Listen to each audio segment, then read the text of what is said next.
જમ્મુ કાશ્મીરમાં થયેલા આતંકી હુમલામાં ભારતીય જવાનો શહીદ થયા છે। વડોદરાની જનતા આપણી સાથે છે, તેમની સાથે વાત કરીશું। જે રીતે આતંકી હુમલો થયો છે પુલવામા, જમ્મુ કાશ્મીરમાં જવાનો શહીદ થઈ ગયા। જૈશે મોહમ્મદે આતંકી સંગઠને જવાબદારી સ્વીકારી છે। આ પહેલા સર્જિકલ સ્ટ્રાઇક પ્રધાનમંત્રી નરેન્દ્ર મોદીએ કરી હોવાનો દાવો થઈ રહ્યો છે। આપણે કેટલા સુરક્ષિત છે, સરકારને શું કહેવા માંગશો? કયા પ્રકારની કાર્યવાહી તાત્કાલિક ધોરણે થવી જોઈએ?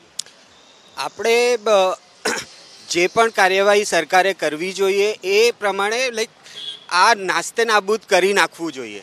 અંદર જઈને પાકિસ્તાનમાં હુમલો કરો, જે પણ કરવું હોય એ કરો, પણ આ નાસ્તે નાબૂદ કરી નાખો। દરરોજે આવી રીતે જે હુમલા થાય છે એને રોકો, અને આ સરકાર કરી શકે છે।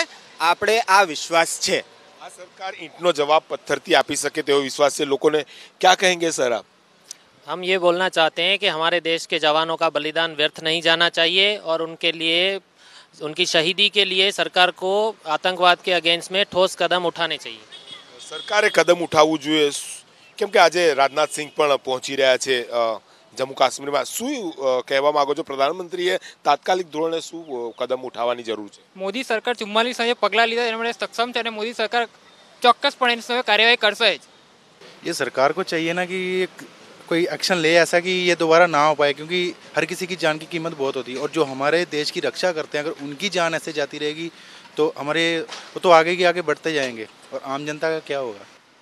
आम जनता का क्या होगा? सरहद पर जो लड़ रहे हैं, क्या कहेंगे उनके लिए? क्योंकि ऐसा मुकाम आ गया है, अब भारत देश को कुछ जवाब देना चाहिए। ये भारत देश को अपने जवाब तो देना ही चाहिए, क्योंकि हर बार ऐसा होता है और हम जवाब नहीं दे पाते अच्छे से। इस बार मोदी जी को कुछ ठोस कदम उठाना चाहिए, जो हम पाकिस्तान को कड़ी से कड़ी जवाब देना चाहिए हम लोगों को।